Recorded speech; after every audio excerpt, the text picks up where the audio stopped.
This comment is in response to Super Funky Duckling. Um, the person says, I really love your massage videos. They're great. Thanks a lot for uploading them. I really want to get a massage myself, but I'm a little afraid to go in and get one. I think I really need one too. My body's always sore and my joints are noisy. One last thing, do you have a favorite technique? Because I do just from watching your videos.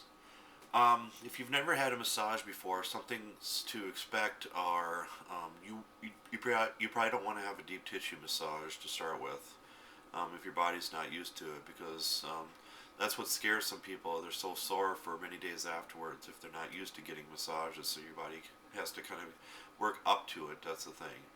And you, as a massage client, you have the right to refuse certain areas to be massaged to. So totally be okay with that.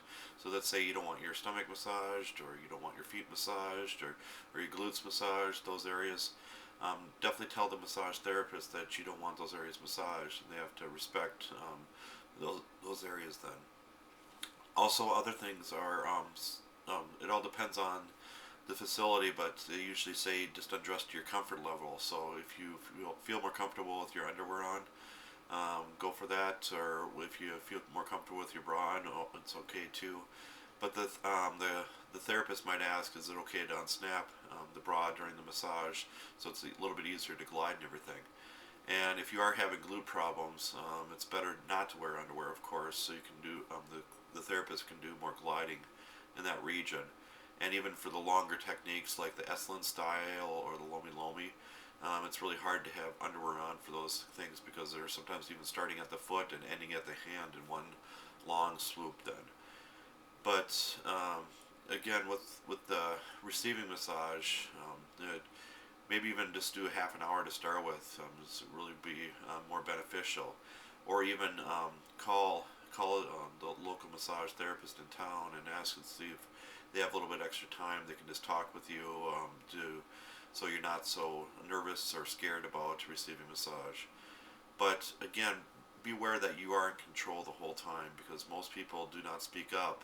That's the most frustrating thing with massage therapists is that the client doesn't speak up if it's not because it's too deep or if it's not too deep enough or if there's something that they don't like and stuff. So make sure you please explain to the client that if there's things that you don't like or if you want harder, deeper pressure or lighter pressure or if you're too ticklish in certain areas because we can only do so much by reading the body in a way. So we can tell if it's ever too deep sometimes if we watch the hands and the fingers.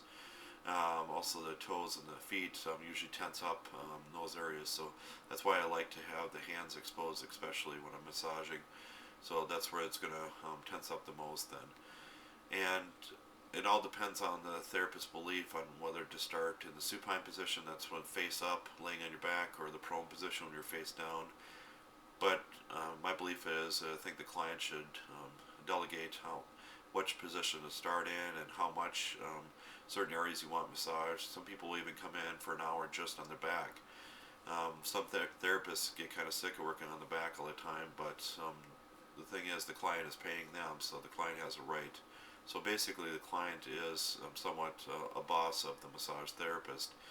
I don't want to put it that much, but typically, I mean, the client is paying, so you got to respect that in all avenues. Then, and my favorite technique, I'd say, is active palpating technique. It's when you press an area, you hold it for, you get it to a depth of a pain of 1 through 10. I want to get to like a 4 or 5, so a little discomfort. Then stretch it out even more to bring it to a 7 or 8. Hold it for there for a few seconds, bring it back, and then a few more seconds, bring it back. But I myself, that's just for my own belief. I like that technique the most, just because I get more flexibility out of those areas too. So think about that. But again, if you've never had a massage before, it's always a good idea go more of a relaxing massage to start with, or even just a half an hour, and eventually work up to that then. And some side effects that you could receive after the massage is bruising, especially if the therapist holds in one place and really deep pressure for a long period of time. They're more prone to you're more prone to bruising. Also, some people might have even diarrhea, or if they're nauseous, just because massage will circulate things a little bit too much sometimes if you're not used to it. Also, headaches. So that's why I make sure you drink tons of water afterwards, because people can get really dehydrated afterwards. Because massage is like a diuretic; it pushes fluid out of your body then. And um, that's some of the major things with the side effects. So one area that you definitely want to be cautious of, make sure that they don't use deep pressure. And most therapists that are skilled and that have had training will not work really deep in the kidney region. So that's low back region, but there's different ways to reach the low back pain instead of pushing right down in the kidneys then. So that concludes what I answered with this person. So any kind of extra comments you can give this person, please leave the comments below. Thank you.